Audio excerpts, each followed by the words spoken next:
आमच्या तालुक्यामध्ये गेल्या दीड महिन्यापासून जिल्हा परिषद गट वाईज, पंचायत समिती गट वाईज आमचा हा जनता दरबार आणि जनसंवाद आमचा चालू आहे। त्यातले हा शेवटचा एक गट राहिला होता, तो आज इथं पार पडला। इथं आल्यानंतर साधारणतः अडीअडचणी, गावातले स्थानिक प्रश्न, शेतकऱ्यांचे, गावकऱ्यांचे व्यक्तिगत प्रश्न, ह्या प्रश्नाच्या संदर्भातली ही बैठक बोलवली होती।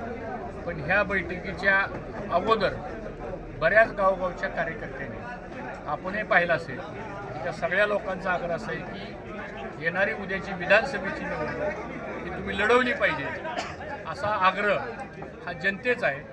आणि त्या आग्रहाबरोबरच मग कोणतं चिन्ह घ्यायचं, काय करायचं याबद्दल जनतेचा आग्रह तीव्र आहे। मी अशी भूमिका मांडली या ठिकाणी की शेवटी लोकशाहीमध्ये जनता श्रेष्ठ आहे आणि म्हणून जनतेचा जो आग्रह आहे त्या आग्रहाचा मी विचार करावा, असं प्रचंड प्रेशर या इंदापूर तालुक्यातल्या तळागाळातल्या सगळ्याच छोट्या मोठ्या कार्यकर्त्यांचा आग्रह आहे। आता पितृपंधरवडा आहे, पितृपंधरवडा झाल्यानंतर याबद्दलचा योग्य तो निर्णय मला घ्यावा लागेल आणि तो निर्णय घेत असताना जनतेच्या मनामध्ये जे आहे किंवा जनतेचा जो आग्रह आहे त्या आग्रहाचाही मला गांभीर्याने विचार करावा लागेल। तो आग्रह मला डावलणं किंवा त्या आग्रहाच्या संदर्भामध्ये मला सगळ्या बाबतीतला विचार करून पुढचा निर्णय घ्यावा लागेल आणि कदाचित ही पितृपंधरवडा संपल्यानंतर आम्ही प्रमुख कार्यकर्ते पुन्हा एकत्र बसू आणि मग पुढची योग्य ती भूमिका ठरवू। तुम्ही भाजप सोडणार आहे का? भाजप सोडण्याच्या संदर्भातला लोकांचा आग्रह असा आहे की निवडणूक लढवा, तरी कोण लढावी म्हणून असं।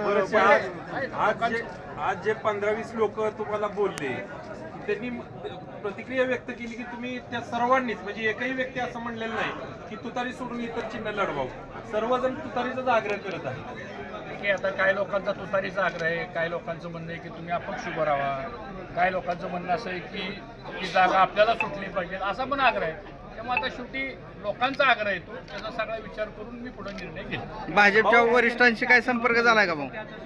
तुतारी शरद पवार आणि तुमचे फोटोस लावू लागलेत बॅनरवरती आणि ते बॅनर झळकायला लागले। नेमकं कार्यकर्त्यांचं मत, त्यांना सहमती कोणाची? आता लोकशाही आहे, प्रत्येक मतदाराला, प्रत्येक कार्यकर्त्याला आपलं मत व्यक्त करण्याचा अधिकार आहे।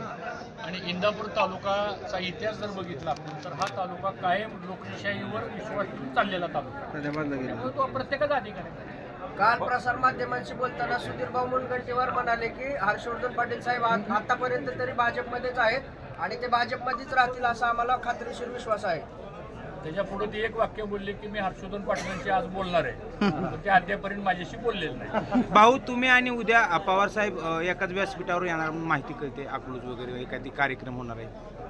नाही, मला धैर्यशील मोहिते पाटलांच्याकडून सुशीलकुमार शिंदे साहेबांचा जो काही अभिष्ट चिंतन सोहळ्याचा जो कार्यक्रम आहे त्याचं निमंत्रण मला काल स्वतः तिथले खासदार धैर्यशील मोहिते पाटील यांनी मला दिलेलं आहे आणि ते निमंत्रण मला प्राप्त झाले।